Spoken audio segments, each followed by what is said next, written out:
কখনো পরী দেখেছেন? আমি দেখেছি, এই মুহূর্তেও দেখছি। না না না, সত্যি কোনো পরী কিংবা হুড়পড়ির কথা বলি না। মানুষের মধ্যে যে পরীগুলো হয়, সেই পরীর মধ্যে থেকেই একজনকে দেখছি। এই মুহূর্তে আমার সামনে বসে আছে, না মানে আসলে শুয়ে আছে। যে আমার সামনে ঘুমিয়ে আছে, সে কোনো অংশে পরীদের থেকে কম নয়। যে কোনো অপসরীকেও হার মানিয়ে ফেলবে এই মেয়ে। এই মেয়েটা আমার থেকে সিনিয়র, তারপরেও আমি তাকে প্রচণ্ড পরিমাণে আর অসম্ভব রকমের ভালোবাসি। আর ভালোবাসার একমাত্র কারণ হচ্ছে সেও আমাকে অনেক অনেক অনেক বেশি ভালোবাসে।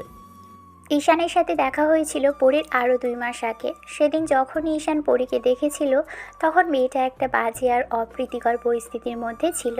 কিন্তু ঈশান এখনও সেটা জানে না। বড়লোকের বকে যাওয়া বখাটে, অভদ্র, বদমেজাজি আর প্রচণ্ড পরিমাণে রাগী একটা ছেলেকে ভালোবাসার কথা বলে যেন নিজের জালে নিজেই ফেঁসে গিয়েছিল পরী।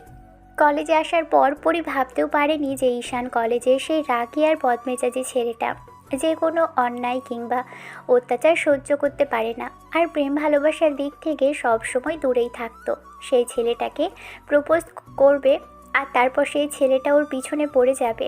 দিন শেষে কোটিপতি বদরাগী ছেলেটা ওকে এত ভালোবাসবে মেয়েটা ভাবতেও পারেনি। পরি ভেবেছিল যে ঈশানকে কথাটা বলার পর যখন ও জানতে পারবে এসব কিছু হয়নি, তখন নিজে থেকেই ওকে বলবে এসব নাটক ছিল আর র্যাগিংয়ের হাত থেকে বাঁচার জন্য কথাগুলো ওকে বলতে হয়েছিল। কিন্তু 2 মাস পেরিয়ে গেলেও পরি ঈশানের সামনে এমন কিছু বলতে পারা কিংবা বলার সৎ সাহস করে উঠতে পারেনি, কারণ ছেলেটা ওকে অসম্ভব রকমের ভালোবাসে। পরি ঈশানের কাজে কর্মে সেটা বুঝতে পেরেছিল, কারণ যবে থেকে ঈশানকে পরি ভালোবাসার কথাটা বলেছিল, অর্থাৎ র্যাগিংয়ের হাত থেকে বাঁচতে আই লাভ ইউ বলেছিল, সেদিন ঈশান দেখেছিল মেয়েটাকে দেখতে একদম বোকাশোকা আর এখনও ঠিক তেমনই দেখতে। চশমা পরা, একদম সবার থেকে আলাদা, কেমন চুপচাপ থাকে সব সময়। কিন্তু ঈশান ওকে একদম অস্থির আর বিরক্তি করে তুলেছে, নিজের ভালোবাসার কথাটা বলে বলে একদম অতিষ্ঠ করে তুলেছে। পরীর মাঝে মধ্যে মনে হয় এখান থেকে পালিয়ে বাঁচতে, কিন্তু ঈশানের এই অসম্ভব রকমের ভালোবাসার কাছে বারবার কেন জানি হার মেনে যেতে হয়। যেদিন থেকে যেদিন থেকে ছেলেটাকে মুখ ফুটে ভালোবাসার কথাটা বলেছে, সেদিন থেকেই ছেলেটা একদম আঠার মতো ওর পিছনে পড়ে গেছে। পরীর খোঁজ খবর নেওয়া, ওকে বাসায় পৌঁছে দেওয়া, যখন ইচ্ছে হয় ওর বাসায় চলে আসা, এমনকি রাতে ওর রুমেও ঢুকে পড়েছে মাঝে মধ্যে। আজও তার ব্যতিক্রম হয়নি। ইচ্ছে তো করছিল মেয়েটাকে বুকের সাথে একদম জড়িয়ে নিতে, কিন্তু বুকের মাঝে লুকিয়ে ফেলতে। তারপর মেয়েটার দিকে অন্য সব ছেলেগুলো যখন তাকিয়ে থাকে, তখন ঈশানের খুব বেশি হিংসে হয়। ওরই একটা একান্ত ব্যক্তিগত মেয়েটাকে অন্য কেউ কেন দেখবে? মেয়েটাকে সহজ সরলতা আর এই অসম্ভব রকমের নিঃস্বতা ঈশানকে ওর প্রেমে একদম পাগল করে তুলেছে। গত 2 মাস যাবৎ ঈশানের স্বভাব, চালচলন, আচরণ সবই চেঞ্জ হয়েছে। আব্বু আম্মু এসব বিষয় সন্দেহ করলেও ওকে তেমন করে জিজ্ঞেস করেনি। তবে আম্মু মাঝে মধ্যে জিজ্ঞেস করেছে, ঈশান বলেছে সেটা সামনে জানাবে, কিন্তু ভবিষ্যতে আদৌ কি জানানো হবে কিনা সেটা এখন আমাদের দেখার বিষয়। পরীর কোমর ছাড়িয়ে চুলগুলো এলোমেলো হয়ে বালিশের এপাশে ওপাশে পড়ে আছে অনাদরে, অবহেলায়। মেয়েটা একদম এলোমেলো হয়ে টেডি বিয়ারের উপর হাত পা ছড়িয়ে দিয়ে একদম জড়সড় হয়ে টেডি বিয়ার জড়িয়ে ধরে ঘুমিয়ে আছে। ঈশান মেয়েটার দিকে ট্যাপ ট্যাপ করে তাকিয়ে থেকে মনে করেছিল টেডি বিয়ারের জায়গায় ও থাকলে হয়তো নিজেকে জীবনের অনেক ধন্য বলে মনে হতো। পরীর ওই মায়াবী মুখটার দিকে তাকিয়ে থেকে ঈশান ভাবতে লাগলো, কলেজের সবচেয়ে চুপচাপ আর ভদ্র সভ্য মেয়েটা এই মুহূর্তে ওর সামনে ঘুমোচ্ছে। অবশ্য মেয়েটার চোখে এখন চশমা নেই, তবে দেখতে হেভি কিউট, সুইট আর হট লাগছে ঘুমন্ত অবস্থায় মেয়েটাকে। কেউ একজন বলেছিল, ঘুমন্ত অবস্থাতে মেয়েদের সৌন্দর্যটা ফুটে ওঠে আর ভেজা অবস্থায় মেয়েদেরকে দেখতে সুন্দর লাগে। তার দুইটার মধ্যে এই একটার সামনে ঈশান অবস্থান করেছে। অসম্ভব রকমের সুন্দর লাগছে মেয়েটাকে, নাকি শুধু ঈশানের চোখে এমন মনে হচ্ছে মেয়েটাকে ভালোবাসে বলে? কিন্তু অনেকেই বলেছে পরী দেখতে একদম অসম্ভব রকমের সুন্দরী আর পরীদের মতোই। অনেকেই বলেছে কথা বলেছে মেয়েটাকে, আর যারা বলেছে ঈশান তাদেরকে শাসিয়ে দিয়েছে। কলেজে ঈশানের একটা দাপট আছে কিনা। আর ঈশানের চেলাবেলাগুলো তো পরীকে একদম ভাবি বলে ডাকতে আরম্ভ করেছে, যার জন্য মেয়েটার অসম্ভব বিরক্তি লাগে। তারপরও কখনো বলতে পারে না। ঈশানের অবশ্যই এগুলো ভালোই লাগে, আর পরীকে যখন দেখতে ইচ্ছে করে তখন মেয়েটাকে জোর করে নিজের সামনে নিয়ে আসে। আবার যদি রাতে দেখতে ইচ্ছে করে বাসায় চলে আসে। আজকেও তার ব্যতিক্রম হয়নি। রাত 2টোর দিকেও যখন ঈশান ঘুমোতে পারছিল না, তখন বাইকটা নিয়ে বেরিয়ে পড়ে ছেলেটা। আর আধা ঘন্টার মধ্যেই মেয়েটার বাসায় এসে তারপর প্রতিদিনের মতোই সে স্বভাব সুলভভাবেই পরীর ব্যালকানির পাশে থাকা পাইপ বেয়ে উঠে উপরে উঠে যায়। তারপর ব্যালকানি দিয়ে রুমে ঢুকে ওর পাশে বসেছিল। মেয়েটা এখনও ঘুমোচ্ছে, টেরই পায়নি। এতক্ষণ যাবৎ ছেলেটা ওকে দেখছে। তারপর আর কি, গালের পাশে থাকা এলোমেলো আরও অগোছালো চুলগুলো আলতো করে হাত দিয়ে সরিয়ে দিয়ে গালের উপর আলতো করে স্লাইড করতে মেয়েটা কেমন যেন নড়ে চড়ে উঠল। তারপর আবারও ঘুমের মাঝেই বিরক্তি নিয়ে অন্য পাশ ফিরে গেল। ঈশান আবারও পরীর মুখোমুখি গিয়ে বসলো। কিছুক্ষণ মেয়েটার ওই মায়াবী মুখের দিকে তাকিয়ে রইল, আর তাতেই ঘোর লেগে গিয়েছিল। তখনই মনে হতে লাগলো এমন করে তাকিয়ে থাকলে হয়তো উল্টাপাল্টা কিছু একটা করে ফেলবে। তাই চোখ জোড়া বন্ধ করে একটা দীর্ঘ নিঃশ্বাস ফেলে ওর গালের উপর স্লাইড করলো। কয়েকবার এমন করে চলার পর মেয়েটা হুটহাট করেই ঘুম ভেঙে উঠে বসলো, আর সামনে ঈশানকে দেখতে পেয়ে যেন ভূত দেখার মতো চমকে গেল। পরী কিছু বলতে যাবে কিংবা ভয়ে চিৎকার করতে যাবে, তার আগেই ঈশান ওর মাথার পিছনে এক হাত রেখে মুখটা চেপে ধরলো অন্য হাতে। তারপর নেশালো চোখে তাকিয়ে রইল। ঈশানের এমন চোখে চাহনির দিকে তাকাতেই পরীর ভয় লাগছে। ভাবতেও পারেনি ছেলেটা ওর এতটা কাছাকাছি। তাহলে কি ছেলেটা রোজই আসে, নাকি আজকেই প্রথমবার? অবশ্য পরী কখনো টের পায়নি ঈশান কখন আসে আর কখন যায়। তবে বুঝতে পেরেছে রুমে তো কেউ একজন আসে, আর ঈশানের কথাতে সেটা অনেকটাই স্পষ্ট হয়েছে। পরী এই মুহূর্তে ঈশানকে নিজের রুমে দেখেই চোখ বড় বড় করে ওর দিকে তাকিয়ে আছে। ঈশান আলতো করে বলতে লাগলো, আমি, প্লিজ চিৎকার করো না, দেখো আমি এসেছি জান পাখি। পরী ভয়ার্ত চোখে তাকিয়ে রইল ছেলেটার দিকে। ঈশানের মুখের উপর থেকে হাতটা সরিয়ে দিতে মেয়েটা কাঁপা কাঁপা কণ্ঠে বলতে লাগলো, আপনি আমার রুমে কি করছেন? প্লিজ যান এখান থেকে। ভয় পেও না, ঘুম পড়ি, তুমি ঘুমাচ্ছিলে, তোমাকে দেখছিলাম। আর তোমার গালের উপর এসে অবাধ্য চুলগুলো বড্ড বেশি ডিস্টার্ব করছিল, তাই। আপনি এখানে কেন? এখান থেকে যান। দেখুন দেখুন কেউ চলে আসবে। আপনি কিভাবে এলেন? আর এত রাতে আমার রুমে কেন? রিল্যাক্স রিল্যাক্স জান পাখি, তুমি জানো না তোমাকে না দেখলে আমার ঘুম আসে না। তুমি আজকে কলেজে যাওনি, তাই ভালো লাগছিল না, সেই জন্য চলে আসলাম সামনে থেকে দেখতে। কিন্তু আপনি এখানে আসলেন কিভাবে? আব্বু আম্মু যদি দেখে ফেলে তাহলে কিন্তু আমাকে একদম খুন করে ফেলবে। প্লিজ যান। কেউ কিছু বুঝতে পারবে না সোনা পাখি, আমি তো প্রায়ই আসি, আর আজকেও ঠিক তেমন করে এসেছি। তুমি এত হাইপার হচ্ছে কেন? আমাকে প্রাণ ভরে দেখতে দাও না পরি, প্লিজ বেবি। পরী অবাক চোখে ছেলেটার দিকে তাকিয়ে রইল। ঈশান ওর গালের পাশে হাত রেখে মুখটা এগিয়ে নিতেই পরী ভয়ে ভয়ে চোখ কুচকে বন্ধ করে নিল। লেহেঙ্গাটা দু হাতে খামচে ধরে চোখ জোড়া খিচে বন্ধ করে নিতেই ঈশান ওর কানের কাছে মুখ নিয়ে বলতে লাগলো, এত লজ্জা পাচ্ছ কেন জান পাখি? তোমাকে এই ভয়ের তো চেহারাটাই যে আমার খুব বেশি পছন্দ, তুমি কি সেটা বুঝতে পারো না?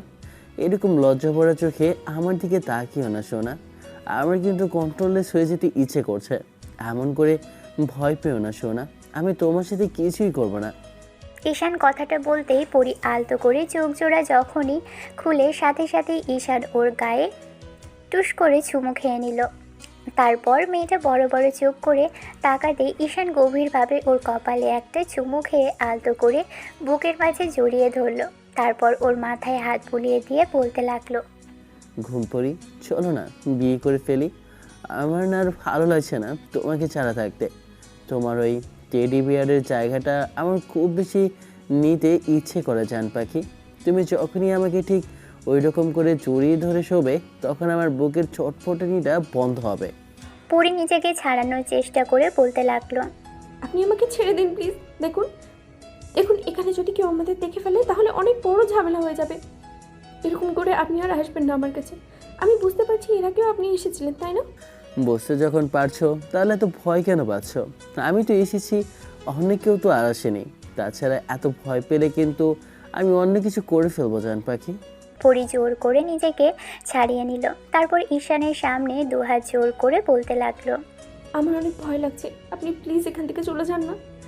আপনি এখানে আর আসবেন না। এখনো আব্বু আম্মুর কেউ দেখে ফেললে? আসবো না, কিন্তু তার জন্য এখন আমাকে একটা কিস করতে হবে তোমার, পারবে? কিস করার কথা শুনে পরির লজ্জা একদম মরে যেতে ইচ্ছে করলো। তারপর চোখ জোড়া বন্ধ করে নিল। ঈশান তখন নিজেই ওর গালে একটা চুমু খেয়ে বলতে লাগলো, যেদিন কিস করার সাহস হবে সেদিনই আসা বন্ধ করে দেব। আর যদি কিস না করতে পারো তাহলে এখন থেকে রোজই আসবো ঘুম পড়ি। পরি কোনো কথা বলল না। ঈশান ওর কপালে আবারও গাঢ় করে একটা চুমু খেয়ে তারপর বাহিরের দিকে চলে গেল। বাকিটা রাত পরি আর ঘুমোতে পারেনি। পরদিন থেকে কলেজে যেতে হবে। যদি না যায় বজ্জাতটা আবারও বাসায় চলে আসবে। কিন্তু কি করে যে এই পাগলটাকে পিছন থেকে হটাবে সেটাই পরি ভেবে পাচ্ছে না। এই ছেলে যবে থেকে পিছনে পড়েছে তবে থেকেই যেন জীবনটা একদম অতিষ্ঠ হয়ে পড়েছে। ওকে সবসময় ভালোবাসি ভালোবাসি বলে পাগল করে রেখেছে। কিন্তু পরি এটা বুঝতে পারে না ঈশান ওর মতো একটা মিডল ক্লাস ফ্যামিলির মেয়েকে ঈশান ভালোবাসতে পারে কি করে। এত বড়লোক আর কোটিপতি ছেলে হয়ে সামান্য একটা বিজনেসম্যানের মেয়েকে নিয়ে আর ভালোবাসার কথা বলে কি করে বিয়ে করতে চাই। তবে পরির বান্ধবীরা বলেছে ঈশান ওকে সত্যিই ভালোবাসে, সেজন্যই ওকে ভালোবাসি কথাটা বারবার বলতে থাকে। পরদিন সকালে ঘুম থেকে উঠতেই পরির একটু লেট হয়ে গেল, কারণ ভোর রাতের দিকে ঘুমটা হয়েছিল। তারপর যখন আম্মু ডাকাডাকিতে উঠল, তাড়াহুড়ো করে উঠে কোনো রকমে রেডি হয়ে নিয়ে তারপর কলেজের উদ্দেশ্যে বেরিয়ে পড়ে। একটা অপ্রীতিকর পরিস্থিতির সম্মুখীন হতে হলো পরীকে, কারণ কলেজ গেট থেকে কিছুটা ভিতরের দিকে পুরো কলেজের স্টুডেন্ট সেখানে জড়ো হয়ে আছে। পরি অবাক হলো বিষয়টা ভেবে, এখানে আবার কি হচ্ছে। মেয়েটা ভিড় ঠেলে যখনই ভিতরে প্রবেশ করলো দেখলো ঈশান একটা ছেলেকে দাঁড়িয়ে থেকে মার খাইয়েছে। আর ঈশানের সাঙ্গপাঙ্গগুলোই যে ছেলেটাকে মারছে সেটা পরির আর বুঝতে বাকি রইল না। মেয়েটা আর এক মুহূর্ত দেরি করলো না। তাড়াহুড়ো করে যখনই পরি ঈশানের কাছে যেতে নিবে তখনই পরির বান্ধবী ওকে টেনে ধরেছিল আর বলে, এই কি করছিস তুই? কোথায় যাচ্ছিস? ঈশান ভাইয়া আর এই মুহূর্তে অনেক রেগে আছে, ওনার কাছে যাস না। একটা ছেলেকে সবাই মিলে মারছি আর তুই বলছিস আমি ওদের আটকাবো না? তোরা কি মানুষ নাকি অন্য কিছু? ছাড় আমাকে। আরে মেরি মা, তোমার কি মাথা খারাপ হয়েছে? এই মুহূর্তে ওনার সামনে যাওয়া আর খ্যাপা শাড়ির সামনে গিয়ে লাল কাপড় দেখানো সব সমান কথা। তুই এখানে থাক, একটু রাগটা কমলে তারপর না হয় গিয়ে কথা বলিস। এখন না, এখন চুপচাপ দাঁড়িয়ে থাক আর ঝামেলাটাকে বাড়াস না বোন। একটা নিরীহ ছেলেকে মারছে আর তোরা আমাকে চুপ করে থাকতে বলছিস? ওনাকে থামাতেই হবে, নাহলে ছেলেটাকে মেরেই ফেলবে। তুই কি করে জানলি ছেলেটা নিরীহ? শোন, এর মধ্যে জড়াস না। আমি তোকে বলছি কি হয়েছে। উনি ঝামেলায় জড়িয়ে যাচ্ছে, সেটার জন্য তোর খুব মায়া হচ্ছে বুঝি? আর হবারই কথা, হবু বয়ফ্রেন্ডের জন্য এরকমটা হওয়াটাই স্বাভাবিক। হবু বয়ফ্রেন্ড কি রে? শুধু নিজে থেকে ওনার ভালোবাসাটা অ্যাকসেপ্ট করেনি, অবশ্য প্রপোজালটা নিজে আগে দিয়েছিল, তাই হয়তো। তোদের এসব আলতু ফালতু কথা শোনার আমি এখানে আসিনি। ছেলেটাকে এমন করে মেরে যাচ্ছে আর তোরা কিনা এখানে দাঁড়িয়ে দাঁড়িয়ে মশকরা করছিস। যা, তোদের সাথে কোনো কথা নেই, আমি গিয়ে ওনাকে আটকাচ্ছি। তারপরই পরি তাড়াহুড়ো করে ঈশানের সামনে দাঁড়ালো। হঠাৎ করে মেয়েটাকে সামনে দেখে ঈশান অবাক হয়ে গেল, কারণ মেয়েটা নিজে থেকে ওর কাছে সহজে আসতে চায় না। আর সেখানে আজকে কিনা নিজে থেকে এসে সামনে দাঁড়ালো। ঈশান কিছু বলতে যাবে তার আগেই পরি ঈশানের গালে একটা থাপ্পড় বসালো।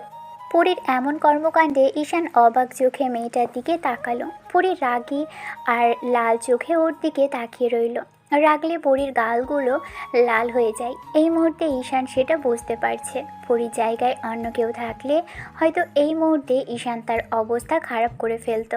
তারপরও নিজের প্রিয় আর ভালোবাসার মানুষটাকে দেখে ঈশান কিছুক্ষণের জন্য স্তব্ধ হয়ে রইল। তারপর মনে হতে লাগলো ভালোবেসে সে শাসন করতেই পারে। বিষয়টা ভেবেই ছেলেটা নিমেষের মধ্যেই নিজেকে কন্ট্রোল করে নিল। ঈশানের এক মুহূর্ত রাগ করতে পারল না, উল্টো একটু মিষ্টি করে হেসে পরির দিকে তাকিয়ে বলতে লাগলো, কি হয়েছে জান পাখি, তুমি এরকম রেগে আছো কেন? এমন দেখাচ্ছে কেন তোমাকে? কিছু হয়েছে ঘুম পড়ি? আপনি কি মানুষ নাকি অন্য কিছু? এক একটা ছেলেকে পেয়ে এমন করে মারছে আর বলছেন যে কি হয়েছে? আপনার লজ্জা করে না একটা ছেলেকে এমন করে মারতে? ওকে ছেড়ে দিন, ওর কিছু হয়ে গেলে আমি আপনাকে পুলিশে দেবো বলে রাখলাম। রিল্যাক্স জান পাখি, আমার কথা শোনো। এমন করে রাগ করতে হয় না, রাগ করলে তোমার শরীর খারাপ করবে। আপনাকে বলছি না, আপনি ওকে ছেড়ে দিন, না হলে কিন্তু আপনার অবস্থা আমি খারাপ করে ছাড়বো। এরই মাঝে পরীর রাগে মাথায় শার্টের কলারটা ধরল। ঈশান একবার শার্টের কলারের দিকে তাকিয়ে তারপর ওই হাতের উপরে হাত রাখতেই পরীর বান্ধবীগুলো এগিয়ে এসে ওর পাশে দাঁড়ালো আর তারপরে বলতে লাগলো, পরি, এবার বাড়াবাড়ি করছিস, আমার কথাটা শোন। দেখ ভাইয়া যেটা করছে সেটা। তোদেরও কি ওনার সাথে সাথে মাথাটা খারাপ হয়েছে? ওনার এরকম অন্যায় দেখার পরও প্রতিবাদ না করে উল্টো আমাকেই বাধা দিচ্ছিস? সেটা তোদের ব্যাপার, তবে আমার দ্বারা এসব সম্ভব না। শোন, তোরা এখান থেকে চলে যা। আজকে ওনার আমি হাল কি করি সেটা শুধু দেখতে থাক। আপু, আমাদের কথা তো শুনবেন। কি শুনবো? আর কি শোনার বাকি রেখেছেন উনি? সব জায়গায় শুধু হিরোগিরি দেখাতে যাবে। কখনো কোনো মানুষের সাথে ভালো ব্যবহার করে দেখেছে? না, কারোর সাথে ভালো ব্যবহার করে কথা বলেছে।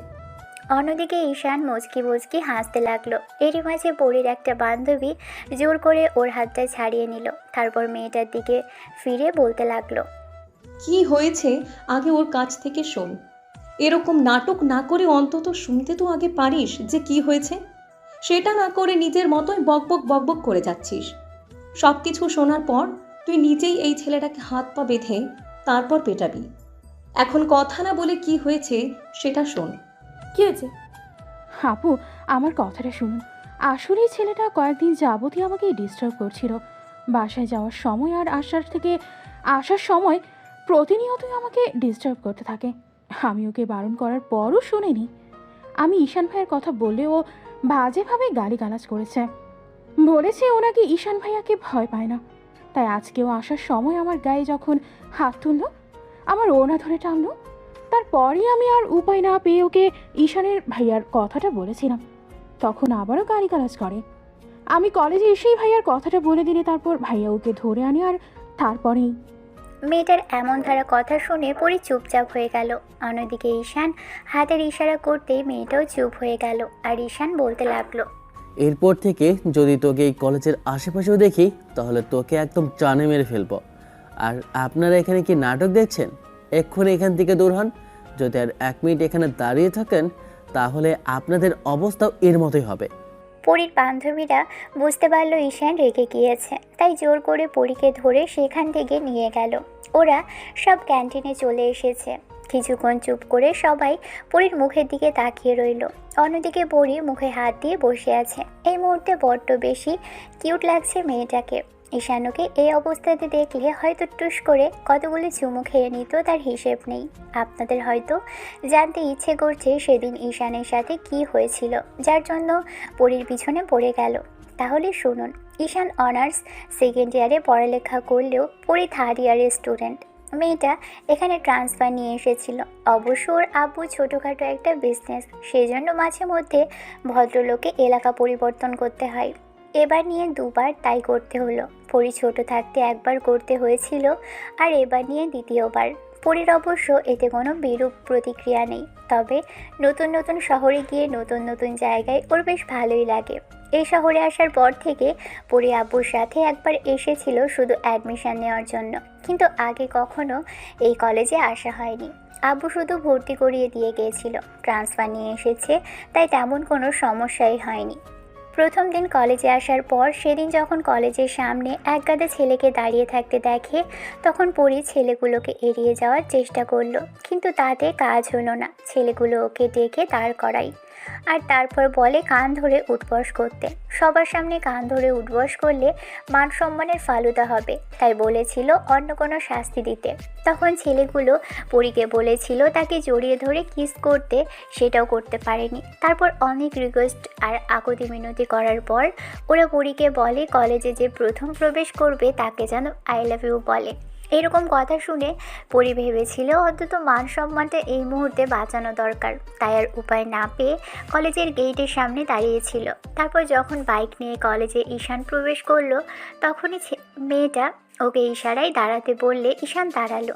মেয়েটার সামনে এসে দাঁড়াতেই পরি চোখ জোড়া বন্ধ করে নিয়ে ওকে আই লাভ ইউ বলে দিয়েছিল।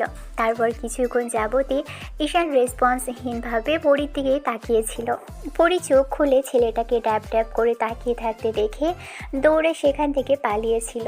নতুন ক্লাসে আসার পর পরির নতুন কয়েকটা বান্ধবী জুটেছিল। তারপর যখন ঈশান পরদিন থেকে ওর পিছনে পড়ে যায়, তখন ওর বান্ধবীদের থেকেই ঈশানের সম্পর্কে এমন কিছু জানার পর পরির ভয় হয়েছিল যদি ওর গায়ে হাত তোলে কিংবা ওকে জোর করে তুলে নিয়ে গিয়ে বিয়ে করে, কিন্তু তেমন কিছুই হয়নি। ঈশান উল্টো ভালোবাসার কথাটা প্রকাশ করেছিল, বলেছিল পরীকে ঈশানের পছন্দ হয়েছে। অবশ্য এমন করে বলেনি, তবে পিছনে যেভাবে আঠার মতো পড়েছিল তাতে যে কোনো মেয়েই বুঝতে পারবে। পরীর এরকম স্বভাব সরল আর শান্ত স্বভাব দেখেই ঈশানের ওকে প্রচণ্ড পরিমাণে ভালো লেগেছিল। এই মেয়েটার জন্যই কখনো কাউকে ভালোবাসেনি হয়তো। অবশ্য কলেজের অনেক মেয়ে প্রপোজ করেছে, লাভ লেটার দিয়েছে, আবার অনেকেই পিছনে ঘুরে, তারও ঈশান কারো দিকে ফিরে তাকায়নি। হাজারো সুন্দরী মেয়ে ঈশান পাত্তা দেয়নি, কিন্তু পরি মেয়েটাকে সবার থেকে অন্যরকম লেগেছে ঈশানের। তাই দুদিন খোঁজখবর নিয়ে তারপর পিছনে পড়েছিল। আর এত কিউটি সুইটি আর হট একটা মেয়ের প্রেমে যে কেউ পড়তে বাধ্য হবে। সবার মতো এতটা স্বাভাবিক আর স্মার্ট না হলেও ঈশানের ওকে অনেক বেশি ভালো লেগেছিল। যাই হোক, পরীর বান্ধবীরা পরীর এই ঘটনার পর রাগি চোখে ওর দিকেই কিছুক্ষণ ধরেই তাকিয়ে থেকে কিছু বলতে যাবে তার আগেই পরীর নখ কামড়াতে কামড়াতে বলল, কি রে, তোরা ওরকম করে তাকিয়ে আছিস কেন? আমি কি এমন অন্যায় করছি যার জন্য? অন্যায় বলে অন্যায়, রীতিমতো পাপ করছিস তুই। ধ্যাৎ, আমি কি জানতাম নাকি এরকম কিছু হয়েছে? তাহলে কি? জানানোর আর বোঝানোর মতো সুযোগ দিয়েছিস তুই? নিজের মতো করে গড়গড় গড়গড় করে সবটা বললি। একটা বার আমাদের কথা শুনতে পারতি, সেটা না করে শুধু নিজের মতো করেই বলে গেলি। তারপর আবার সবার সামনে এসে ছেলেটা এমন করে থাপ্পড় মারলি। এখন যদি তোকে তুলে নিয়ে যায়, প্রতিবার যেরকম বিয়ের কথা বলে, এবার জোর করে নিজের কাছে টেনে নেয়, তারপর জোর করে বিয়ে করে ফেলে, তখন কেমন লাগবে তোর কাছে? এমন আবার হয় নাকি? সত্যি সত্যি ওই বাচ্চাটা যদি এরকম কিছু করে, তাহলে আর দেখতে হবে না, একদম আমি আর হার্ট ফেল করবো, একেবারে মরেই যাবো, বিশ্বাস কর। তোরা কিছু একটা কর না, যদি ওরকম কিছু করে তাহলে আব্বু আম্মু তো সবটা জানতে পেরে যাবে। তাতে কি? ভালোবাসে ভাইয়া তোকে, বিয়ে করতে চাইলে করে নিবি। কিসের বিয়ে? কার বিয়ে? আমি কেন বিয়েটা করতে পারবো না? করতে পারবি না সেটা ঠিক আছে, তাহলে সেদিন প্রপোজ করতে গেছিলি কেন ওই পর্যার ছেলেটাকে? প্রপোজ করেই আজকে এই অবস্থা তৈরি করেছিস তুই। তুই বুঝতে পারছিস কাকে প্রপোজ করেছিস? এমন একটা বজ্জাতার বড় লোকের বদমেজাজি ছেলেকে প্রপোজ করেছিস যে চাইলেই তোকে জোর করেও বিয়ে করে নিতে পারে। ভয় দেখাবি না তো? এমনিতেই উনি যে লেভেলে টর্চার করে, তার উপরে এরকম হবে কিছু করলে কেমন হবে বল? আমার একদমই ভালো লাগছে না এইসব। ভালো যখন লাগে না, আরও ভালো যখন বাঁচতেও পারবি না, তাহলে বলে দিচ্ছিস না কেন যে তুই ওনাকে ভালোবাসিস না? সেদিন অপমান আর র্যাগিংয়ের হাত থেকে বাঁচতে ওনাকে ভালোবাসার কথা বলেছিলি। এমনিতেই একটা গ্যাটা কলে পড়ে আছি, তার উপরে তোর এসব কথা বলছিস। এখন এসব না বলে একটা উপায় বল, এখন কি করলে ওনার থেকে বাঁচতে পারবো? আর উনি যে পরিমাণে রাগী, যদি বিষয়টা নিয়ে ভাবি, আর সবার সামনে যে থাপ্পড় মারলাম সেটা নিয়ে মাইন্ড করলে, তারপর রাগের মাথায় আমার সাথে যদি উল্টোপাল্টা কিছু করে, তাহলে আমার কি হবে? আরে এমন কিছু হবে না, দেখলি না ঈশান ভাইয়া মেয়েদের কীরকম সম্মান করে। তাছাড়া আর তুই তো এসব জানতি না, তাই যদি নিজে থেকে গিয়ে সরি বলে দিস, দেখবি উনি আর রাগ করে থাকতে পারবে না। যেটা বলেছি সেটা কর। পরি অনেকক্ষণ ভাবলো। সেদিন দুটো ক্লাস করে ঈশানদের আড্ডার জায়গায় গিয়ে দেখলো ছেলেটা ওর সাঙ্গপাঙ্গ সাথে করে বসে আছে। পরি আসতেই ঈশান ওর চালাপোলার দিকে তাকালে সবাই চলে গেল। ঈশান মেয়েটার হাত ধরে টেনে এনে একটা জায়গায় বসাতেই পরি মাথা নিচু করে রইল। ঈশান ওর মুখের পাশে হাত রাখতেই পরি খানিকটা বিরক্তি নিয়ে হাতটা সরিয়ে দিলে তখন ঈশান বলতে লাগলো, কি হয়েছে জান পাখি? আমার ঘুম পরিটাকে এরকম লাগছে কেন? কেউ কিছু বলেছে সোনা? আমাকে বলো। না, কেউ কিছু বলেনি, তবে আপনি এরকম কিছু করেছিলেন তাই আমি। কী রকম কিছু করেছিলাম? কাল রাতে বাসায় গিয়েছিলাম নাকি সবসময় ভালোবাসি কথাটা বলতে থাকি, সেই জন্যই রাগের মাথায়। এমন না না, এমনটা নয়। আমি না তখন ইচ্ছে করে মারিনি। আমি বুঝতে পারিনি আপনি ওই ছেলেটাকে এমনি এমনি মারতেছিলেন না, ওর দোষ ছিল সেজন্যই। আরে বাবা, আমি তো বুঝতে পারছি তুমি এত ভয় পাচ্ছ কেন জান পাখি। আমি কি তোমাকে কিছু বলেছি? না, সবার সামনে থাপ্পড় মারলাম তাই। তাতে কি হয়েছে জান পাখি? তুমি তো আমাকে ভালোবাসো, বলো। ভালোবাসার মানুষটাকে শাসন করতেই পারে। পুরুষ তার প্রেয়সীর কাছে একদম শান্ত নদীর মতো। ভালোবাসলে সে অবুঝ বাচ্চা হয়ে যায়, অবহেলা করলে সে কঠিন রৌদ্রমূর্তি ধারণ করে, আদরে রাখলে সবসময় তাকে আগলেও রাখে। তাই তুমি আমাকে ঠিক তেমন করেই ভালোবাসবে, যেমন করে ভালোবাসলে আমি তোমার মনের মতো হতে পারবো। বলছি কি জান পাখি, এসব টেনশন করো না। তুমি আমার থেকে বয়সে সিনিয়র, ভালোবেসে এইটুকু আমাকে শাসন করতেই পারো ঘুমপড়ি। ঈশান পরীর গালের পাশে হাত রেখে বলতেই পরী অসহায় চোখে ছেলেটার দিকে তাকিয়ে রইল। ঈশানের চোখ জোড়ায় বলে দিচ্ছে ও ঠিক কতটুকু ভালোবাসে পরীকে। পরী ঈশানের ওই অনুভূতিময় চোখের দিকে তাকিয়ে বলতে পারছে না এই ভালোবাসার কোনো মূল্য নেই ওর কাছে। ও তো ঈশানকে ভালোবাসে না। কথাগুলো ভেবেই চুপচাপ বসে ঈশানের সাথে বসে রইল।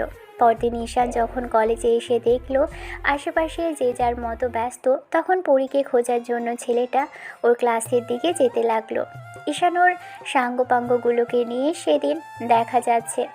আসলে পরীর সাথে আগে একটু দেখা করে আসা যাক, না হলে দিনটা ভালো যাবে না। ঈশান তাড়াহুড়ো করে পরীর ক্লাসের সামনে আসতেই ঈশান বুঝতে পারলো সেখানে এমন কিছু হচ্ছে যেটা দেখার জন্য প্রস্তুত ছিল না ঈশান। কারণ পরীর একটা ছেলের দিকে ট্যাপ ট্যাপ করে তাকিয়ে আছে।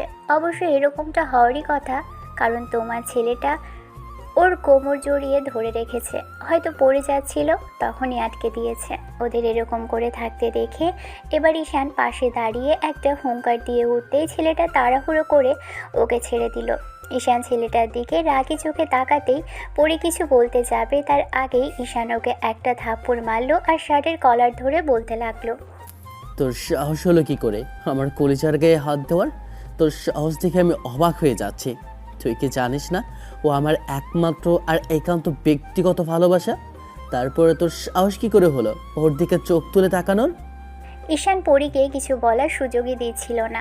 ঈশান বারবার ছেলেটাকে শাসাচ্ছিল, পরীর কোনো কথাই শুনছিল না। তখন মেয়েটা ঈশানকে জোর করে নিজের দিকে ফেরালো। তারপর আবার যখনই কিছু এক্সপ্লেন করতে যাবে তার আগেই ঈশান ওকে থামিয়ে দিল। পরী আর উপায় না পেয়ে কষিয়ে ঈশানের গালে একটা থাপ্পড় মারল, কারণ ছেলেটার দিকে বারবার রাগি চোখে দেখছিল আর বকাঝকা করছিল। ঈশানকে থাপ্পড় পেরে পরী নিজেই বোকা বনে গেল। পরী কাল একবার এরকম একটা ঘটনা ঘটিয়েছে, আবার আজকেই তাই করলো। ঈশান অবাক চোখে তাকিয়ে রইল। তখন পরী ছেলেটাকে সরি বলে চলে যেতে বলল। ছেলেটাও চলে গেল।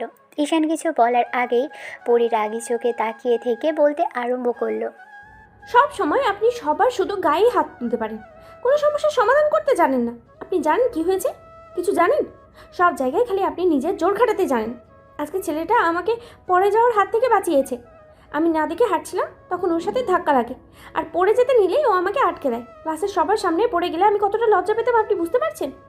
তাই বলে ও তোমাকে জড়িয়ে ধরবে? হ্যাঁ হ্যাঁ, ধরবে। আমাকে কে জড়িয়ে ধরে রাখবে আর কে আমাকে ভালোবাসবে সেটা ঠিক করব আমি। আপনি ঠিক করার কে? আপনি আমার লাইফে ইন্টারফেয়ার করেন কি? আমি তোমাকে ভালোবাসি আর তুমি আমাকে ভালোবাসো। আমি তোমার বয়ফ্রেন্ড কুম্পরি। বয়ফ্রেন্ড? কিসের বয়ফ্রেন্ড? আমার কোনো বয়ফ্রেন্ড নেই। আপনি যদি ভেবে থাকেন আমি আপনাকে ভালোবাসি তাহলে অনেক বড় ভুল করছেন। তার মানে? মানেটা খুব সহজ। আমি এতদিন আপনার সাথে ভালোবাসার অভিনয় করেছি। সেদিন আপনাকে প্রপোজ করেছিলাম, সেটা রাগ নিয়ে শিকার হয়ে নিজেকে অপমানের হাত থেকে বাঁচাতে। কিন্তু ভাবতেও পারিনি আপনার মতো একটা বখাটে আমার পিছনে পড়ে যাবে। আমি আপনাকে বারবার বলার চেষ্টা করেছি, কিন্তু আপনি আমার কোনো কথাই শুনছেন না। আমি আপনাকে ভালোবাসি না, ব্যাস। আপনি তারপরেও শুধু আমাকে জোর করে ভালোবাসার কথা বলেই যাচ্ছেন। আপনি কি বুঝতে পারছেন না আমি আপনার উপরে বিরক্ত? তুমি রাগের মাথায় এমন করে বলছো পরি। শোনা, আমি জানি তো তুমি আমাকে ভালোবাসো, আর ভালোবাসো বলে এইরকম করে শাসন করছো। দেখো, তুমি আমাকে যত ইচ্ছা থাপ্পড় মারো, কিন্তু তারপরেও। বললাম না আমি আপনাকে ভালোবাসি না। আমি আর এসব বয়ে বেড়াতে পারছি না। এমন নাটক আর অভিনয় আমি আর করতে পারছি না। আপনি কেন বুঝতে চাইছেন না আপনার মতো একটা ছেলেকে আমি ভালোবাসতে পারি না? আমার মতো ছেলে বলতে তুমি কি বোঝাতে চাইছো পরি? আপনি বুঝতে পারেন না আপনি অনেক বদরাগী, বদমেজাজি, আর এত বড় লোকের কোটিপতি ছেলে আমার মতো একটা সামান্য মেয়ে আপনাকে কি করে ভালোবাসতে পারে? আপনি এটুকু ভাবতে পারছেন না? আপনার সাথে আমার কোনোভাবেই যায় না। আপনার আব্বু আম্মু আপনার পরিবার আমাকে কখনোই মেনে নেবে না। এসব পাগলামি বন্ধ করেন, আর যদি না করেন তাহলে আমাকে এই কলেজ ছেড়ে দিতে হবে। পরি কথাগুলো বলে সেখান থেকে দ্রুত পায়ে হেঁটে বেরিয়ে গেল। ঈশান ক্লাসের দিকেই চেয়ে দেখলো অনেকেই ওর দিকে কেমন করে তাকিয়ে আছে, হয়তো এরকম তামাশা দেখছে। ঈশান আর সেখানে দাঁড়ালো না, কলেজ থেকে বেরিয়ে গেল। ছেলেটা বুঝতে পারছে না এত দিন এসে এতগুলো মেয়ের প্রপোজাল রিজেক্ট করলো, এত এত ভালোবাসাকে দূরে সরিয়ে দিল, শেষে কিনা একটা হাবাগোবা বোকা মেয়ের প্রেমে পড়লো।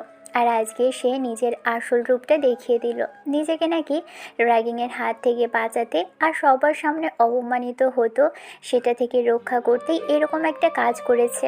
এসব করার জন্য ওকে নাকি প্রপোজ করতে হলো। ঈশান আর সব কিছু ভাবতে পারছে না। ছেলেটা এক প্রকার রাগ নিয়ে বাসায় এসে রুমে সব কিছু ভাঙচুর করতে শুরু করে। তারপরও কিছুতেই নিজেকে শান্ত করতে না পেরে ওয়াশরুমে গিয়ে শাওয়ারটা ছেড়ে দিয়ে ইচ্ছে মতো ভিজল। রাগ কমাতে গিয়ে শেষে জ্বর বাঁধিয়ে ফেলবে ঈশান ভাবেনি, যার জন্য পুরো 7টা দিন বেডে পড়ে থাকতে হয়েছে। ডক্টর এসে বলেছে অতিরিক্ত ভেজার ফলে এরকম কিছু হয়েছে। তাতে আম্মু বুঝতে পেরেছে যে রাগের মাথায় ছেলে এমনটা করেছে, আর রুমের অবস্থা দেখে তো সেটা বোঝার অবকাশ নাই। ঈশানের এরকম কর্মকাণ্ডে আম্মু হাজারবার জিজ্ঞেস করলেও ছেলে তা বলেনি। শেষে আম্মু শুধু হতাশ হয়ে বলল, যদি কারো উপর রাগ থেকে থাকে সেটা কমানোর চেষ্টা করো। মারপিট করে কিংবা নিজেকে কষ্ট দিয়ে কখনো রাগ কমানো যায় না, বরং তাতে সমস্যা বাড়ে। সব কিছু সমাধান করতে হয় ঠান্ডা মাথায়। আর যদি কাউকে ভালোবেসে থাকো তাহলে তাকে খুব যত্ন করে বোঝানোর চেষ্টা করো। ভালোবাসলে তাকে খুব সহজে বোঝানো যায় না, বোঝাতে হয় নিজের ভালোবাসা দিয়ে, আবেগ অনুভূতি দিয়ে তার প্রতি ভালোবাসার বহিঃপ্রকাশ করে। এরকম রাগ জেদ করলে কোনোটাই ঠিকঠাক মতো হবে না, নিজের ক্ষতি করবে, আর দিন শেষে সেও তোমার কাজের জন্য কষ্ট পাবে।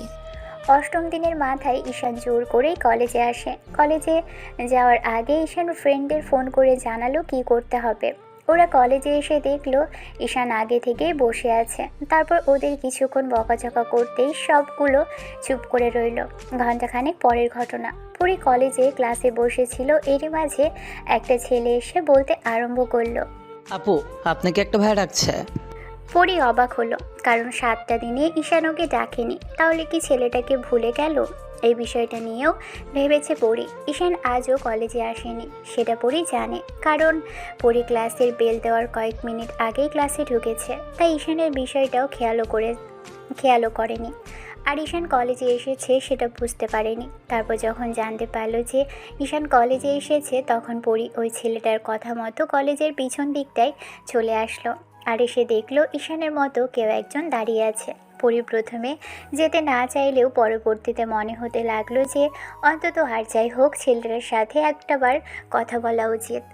সেদিনের ঘটনার জন্য একটা সরি বলবে। পরি ধারণাটা যেন ভুল ছিল, কারণ ঈশানের সামনে এসে দাঁড়াতেই ছেলেটা ওকে জড়িয়ে ধরলো আর ফুপিয়ে কেঁদে উঠলো বাচ্চাদের মতো। পরি ভাবতে পারেনি নিজে ঈশান আচমকা এমন কর্মকাণ্ড করবে। তাহলে কি ছেলেটা কষ্ট পেয়েছে খুব? এই 7টা দিন কলেজে আসেনি, শরীরটা এখনও কেমন গরম গরম লাগছে। পরি নিজেকে ছাড়িয়ে নিল। ছেলেটাকে ছাড়িয়ে নিতেই ঈশান ওর মুখে দুপাশে হাত রেখে অনেকক্ষণ চুমু খেলো। পরি হক চুকিয়ে গেল, কিছু বলতে যাবে তার আগেই ছেলেটা নিজে থেকেই বলতে লাগলো, জান পাখি, তোমাকে অনেক কষ্ট দিয়েছি এতদিন, না? দেখো, আর কষ্ট হবে না, এখন থেকে আর কোনো কষ্ট হবে না। সবসময় তুমি আমার কাছেই থাকবে, অনেক ভালোবাসবো। এখন থেকে আর কোনো টর্চারও করবে না, তুমি যা বলবে সেইটাই হবে ঘুমপরি। ছাড়ো আমাকে, আর আমাকে এখানে ডেকে আনার মানেটা কি? আমি আপনার সাথে আর কথা বলবো না সেটাই বলতে এসেছি। আর আপনি যদি ভেবে থাকেন আপনি এসব কান্নাকাটি নাটক করে আমার মন গলাতে পারবেন, সেটা আপনার ভুল। বুঝেছি, তুমি আমার কথায় বিশ্বাস করবে না তো? আমার ভালোবাসাটা তোমার কাছে তুচ্ছ আর মূল্যহীন মনে হয়? দাঁড়াও, তোমাকে দেখাচ্ছি আমার ভালোবাসাটা। ঈশান আশেপাশে তাকাতেই কেউ একজন পরীর নাকের উপর একটা রুমাল চেপে ধরল। পরী অবাক চোখে ঈশানের দিকে কিছুক্ষণ তাকিয়ে থেকে ঢলে পড়তে নিলেই ঈশান ওকে পাজাকোলা করে তুলে নিল। ওরা কলেজের পিছন দিকটাই ছিল, তাই পিছনের গেট দিয়ে বেরোতে বেশি অসুবিধা হলো না। ঈশান পরীকে একটা গাড়ি করে কোথায় যে নিয়ে গেল তা মেয়েটা বুঝতে পারেনি। কয়েক ঘন্টা পরে পরী যখন জ্ঞান ফিরল, খেয়াল করে দেখলো একটা বদ্ধ রুমের মধ্যে আছে। ওর হাত পাগুলো বাঁধা। পরী ছোটার জন্য ছটফট করছে। রুমের লাইটটা অন হয়ে গেল। এরই মাঝখানে কেউ একজন তাড়াহুড়ো করে এসে সামনে দাঁড়াতেই পরী খানিকটা ভয় পেয়ে গেল। এই মুহূর্তে ঈশান একদম বর্ষাজে ওর সামনে দাঁড়িয়ে আছে। ছেলেটাকে এরকম করে দেখে পরী একবার কাঁপা কাঁপা কণ্ঠে বলতে লাগলো, আপনি আমাকে কোথায় নিয়ে এসেছেন? ছাড়ুন আমাকে, প্লিজ আমাকে যেতে দিন, আমি এখান থেকে চলে যাব। আমি না চাইলেও তো তোমার কোথাও যাওয়া হচ্ছে না জান পাখি। বিয়ে করে তবে এখান থেকে যাবে। মানে কার বিয়ে? কিসের বিয়ে? আপনি কিসের কথা বলছেন? তোমাকে এখানে এমনি এমনিতে আমি আনিনি। আমার জান পরিটাকে একেবারে নিজের করে নেব বলেই এখানে নিয়ে এসেছি। কিন্তু আমি আপনাকে বিয়ে করতে যাবো কেন? আর আমি আপনাকে বললাম না আমি আপনাকে ভালোবাসি না? সেটা তুমি তোমার মন গড়া কথা বলতেই পারো, কিন্তু আমি তো তোমাকে ভালোবাসি। আমি বিয়ের পর তোমাকে এত ভালোবাসবো যাতে আমার ভালোবাসা তোমাকে বাধ্য করে আমাকে ভালোবাসতে। আমি খুব ভালো করে জানি তুমি আমার থেকে পালিয়ে দূরে গিয়ে ভালো থাকতে পারবে না। আর একবার যখন তোমাকে ভালোবেসেছি তাহলে তোমাকে নিজে না করে ছাড়ছি না। তুমি যতই চেষ্টা করো আমার থেকে দূরে যাওয়া, কিন্তু সেটা পারবে না জান পাখি। আমাকে ছেড়ে দিন। আমি আমি আপনাকে বিয়ে করবো না। প্লিজ প্লিজ আমাকে ছেড়ে দিন, দয়া করে এরকম কাজ করবেন না। আব্বু আম্মু জানতে পারলে আমাকে শেষ করে ফেলবে। দুজনে দূরে গিয়ে বিয়ের কথাটা বলে দেখো, কেউ আমাদের দেখে এরকম কিছু বলবে না। তাছাড়া আমি আজ কি করতে জান পাখি? আমি তোমাকে প্রোটেক্ট করব। ভালোবাসি কি এমনি এমনি নাকি? আর তুমি যে আমাকে ভালোবাসো সেটা আমি খুব ভালো করে জানি কুমপরি। বললাম তো ভালোবাসি না, তাহলে কেন? বুঝেছি, আমাকে উল্টাপাল্টা কিছু করতে হবে, তাই না জান পাখি? না না, উল্টাপাল্টা কিছু করতে হবে না। আপনি আপনি দয়া করে এমন কিছু করবেন না প্লিজ। তাহলে আমি কাজে ডাকি, তারপর বিয়েটা করে নিবে বলো? পরী মাথা নেড়ে না সূচক উত্তর দিতেই ঈশান একটা বন্ধুকে ডাকলো। ছেলেটা এসে বলতে আরম্ভ করলো, আমরা কাজী নিয়ে এসেছি। আর এত টেনশন করার কি আছে? একদম কাজীকে নিয়ে এসেছি। দেখ কাজী একদম রেডি। এখন তুই যদি বলিস বিয়েটা পড়ানো শুরু হয়ে যাবে। এবার ঈশান একটা ডেভিল হাসি দিতেই কাজী বিয়ে পড়ানো আরম্ভ করলো। অন্যদিকে পরী প্রচণ্ড পরিমাণে ভয় করছে, বলতেও পারছে না যে বিয়ে করবে না। যদি এরকম কিছু বলে তাহলে হয়তো এই বজ্জাতটা এরকম কিছু করবে যার জন্য পরী আর বাড়ি যাওয়ার মতো অবস্থায় থাকবে না। মেয়েটা ভয়ত চোখে কিছুক্ষণ ঈশানের দিকে তাকিয়ে রইল। কাজী বিয়ের কার্যক্রম শুরু করতেই তখন ছেলেটা রাগী চোখে তাকাতেই পরী তাড়াহুড়ো করে সাইন করে দিল। ঈশান যখনই সাইন করতে যাবে তার আগেই কেউ একজন সামনে দাঁড়িয়ে একটা হুঙ্কার দিয়ে উঠল, এই বিয়ে হবে না। আব্বুর এরকম ধারা কথা শুনে ঈশান সামনে তাকিয়ে দেখল আব্বু দাঁড়িয়ে আছে। ঈশান কিছুটা ভয় পেলেও অবাক হলো। অন্যদিকে পরী যেন হাফ ছেড়ে বাঁচল, কারণ এই ভদ্রলোককে কেমন চেনা চেনা লেগেছে। কারণ এ তো হয়তো কোটিপতি, আর না হলে কখনো টিভিতে দেখেছে, আর নয়তো মনে হয়েছে যে এখন বিয়েটা বন্ধ করে দিতে পারে। পরী কিছু বলতে যাবে তার আগেই ঈশান বলতে লাগলো, আব্বু তুমি এখানে? বারবার তুমি ভুল কাজ করবে আর আমাকে সেখানে আসতে হবে। দেখছো আজকে কি একটা কাজ করতে যাচ্ছিলে, আমি এখানে না আসলে আজকে এখানে একটা দুর্ঘটনা ঘটিয়ে ফেলতে। আব্বু তুমি এত হাইপার হচ্ছে কেন? আমরা দুজন দুজনকে ভালোবাসি, সেই জন্য আমি ওকে বিয়ে করে নিচ্ছি। আমি বিয়ে করলে তোমরা আরও খুশি হবে, তাই না বলো? তোমরা তো আমাকে বিয়ের কথাই বলছিলে, সেই জন্য। তাই বলে যাকে তাকে বিয়ে করার কথা বলবে আর আমরা সেটাই মেনে নেব? আর তুমি জানো না যে তোমার আব্বুর মুখের কথাই যথেষ্ট। তাছাড়া আমি অন্য কাউকে কথা দিয়ে রেখেছি, তোমার বিয়েটা সেখানেই হবে। কিন্তু আব্বু আমি পরীকে ভালোবাসি, পরীকে ছাড়া অন্য কাউকে বিয়ে করার কথা চিন্তাও করি না। তুমি দয়া করে এইসব কথা বলো না। সেটা বললে তো হবে না, আমি কথা দিয়ে রেখেছি আর তুমি এখন এরকম কথা বললে হচ্ছে না। তোমাকে যেটা বলছি সেটাই হবে। আমি যাকে কথা দিয়েছি তার সাথেই তোমার বিয়ে হবে। আর এই মেয়েকে তুমি ছেড়ে দাও। দেখো ও কতটা ভয় পেয়ে আসে, আর যতদূর পর্যন্ত বুঝতে পারছি ও তোমাকে ভালোবাসে না, সেই জন্য এতটা ভয় পাচ্ছে। তোমার বিশ্বাস না হলে তুমি ওকে জিজ্ঞেস করে দেখো আমরা দুজন দুজনকে ভালোবাসি কিনা। আমি শুধু শুধু এইসব নিয়ে টেনশন করছো। দেখো আব্বু, আমি সত্যি বলছি আমরা দুজন দুজনকে ভালোবাসি। কিন্তু আমার সেটা বিশ্বাস হচ্ছে না। তাহলে ওকে জিজ্ঞেস করে দেখো। পড়ি, জান পাখি, তুমি আব্বুকে বলো তুমি আমায় ভালোবাসো। দেখো পাগলি, আব্বুকে কিন্তু না বলো না, তাহলে আমাদের বিয়েটা ভেঙে দেবে। আর দেখো আমাকে এখান থেকে নিয়ে যাবে, আমি তোমাকে ছাড়া থাকতে পারবো না জান পাখি। পরি যেন এমন একটা সুযোগের অপেক্ষায় ছিল। ঈশানের আব্বু যখনই পরির দিকে তাকালো তখনই মেয়েটা মাথা নেড়ে না সুযোগ উত্তর দিতেই ঈশান অবাক হয়ে গেল। পরি আর বলার আগেই ভদ্রলোক ছেলের হাত ধরল। ঈশানকে উঠিয়ে নিয়ে যাওয়ার কথা বললে তখন ঈশান আব্বুকে উদ্দেশ্য করে বলতে লাগলো, প্লিজ আব্বু, আমাকে এখান থেকে যেতে জোর করো না। আমি আমার জান পাখিটাকে খুব বেশি ভালোবাসি, ওকে ছাড়া থাকার কথা কল্পনাও করতে পারি না, বিশ্বাস করো। আর কোনো কথা না, আর কোনো কথা বলবে না। তোমার সম্পর্কে আর আমি কিছু শুনতে চাইছি না। আজকে যদি আমার জীবনের মাধ্যমে খোঁজ খবর না পেতাম তাহলে তুমি আজকে এরকম একটা দুর্ঘটনা ঘটিয়ে বাসায় যেতে, সেটা আমি খুব ভালো করেই বুঝতে পারছি। আব্বু ঈশানের কোনো কথাই শুনল না। ঈশান ওর দিকে বারবার করে তাকালো। অন্যদিকে ঈশানের বন্ধুরা পরীকে বাসায় পৌঁছে দিয়েছে। সেদিন ওর আম্মু আব্বু অনেকবার জিজ্ঞেস করলো কোথায় গিয়েছে, কিন্তু কিছুই বলল না পরী। মেয়েটা ভাবতেও পারেনি আব্বু ওকে বাসায় নিয়ে ঠিক কতটা মেরেছে। আব্বু ঈশানকে প্রচণ্ড পরিমাণে মেরেছিল, যার জন্য ছেলেটার 1 সপ্তাহ কলেজে আসতে পারেনি। পরি ভেবেছে ঈশানের হাতে রক্ষা পেয়ে গেছে। বান্ধবীদের সাথে পরি ওদের আড্ডায় বসেছিল, তখনই সামনে থেকে ঈশানের একটা বন্ধু যাচ্ছিল। ছেলেটাকে দেখে পরির এক বান্ধবী ওকে ডেকে বলতে লাগলো, ভাইয়া শুনছেন? মেয়েটার কথা শুনে ঈশানের বন্ধু এগিয়ে আসলো আর এসে মেয়েটার সামনে দাঁড়াতেই মেয়েটা বলতে আরম্ভ করলো, আসলে ভাইয়া বলছিলাম কি, ঈশান ভাইয়াকে কয়েকটা দিন যাবৎ দেখছি না, সেই জন্যই কি আর কি জিজ্ঞেস করতেই তোমাকে ডাকলাম। আপু, আপনারা জানেন না সেদিন বাসায় নিয়ে যাওয়ার পর আঙ্কেল ঈশানকে ঠিক কীরকমভাবে মেরেছে। সেদিন আঙ্কেল ঈশানকে বাসায় নিয়ে যাওয়ার পর ইচ্ছামতো বেল্ট দিয়ে মেরেছে। তারপর প্রচণ্ড পরিমাণে শরীর খারাপ করেছিল ছেলেটা, তাই কলেজে আসতে পারছে না। আঙ্কেল খুব রাগী মানুষ, জানো তো, ওনাকে যদি কিছু বলা হয় উনি সেটা মানবেন না।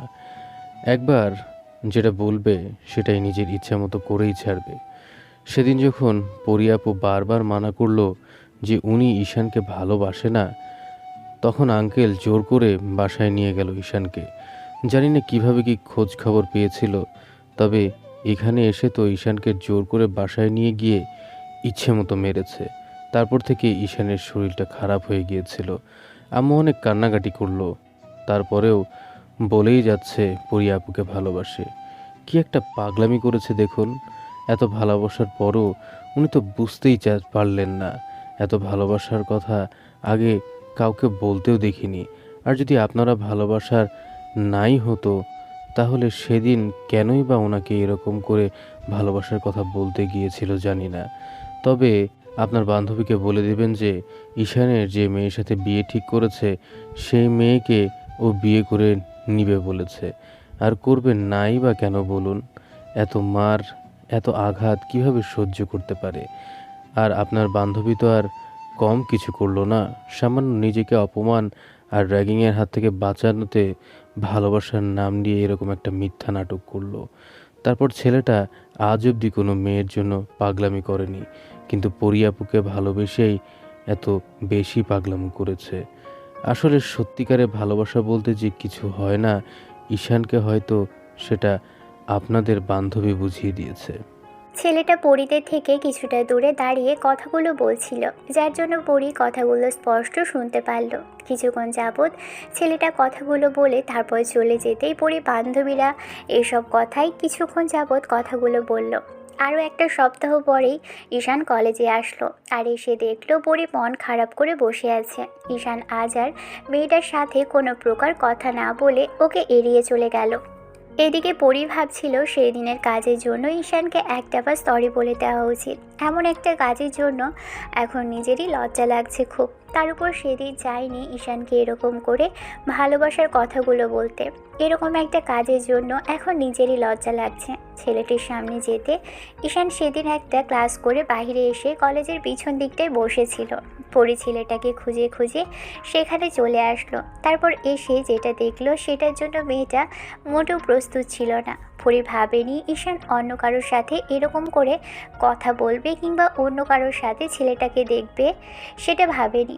পরি ভাবতো ঈশানের সত্যি সত্যি অন্য কোনো মেয়ের সাথে সম্পর্ক নেই কিংবা ও ব্যতীত অন্য কোনো মেয়ের সাথে কথাও বলে না। কিন্তু আজকে যে এরকম একটা পরিস্থিতির সম্মুখীন হতে হবে পরি ভাবতেও পারেনি।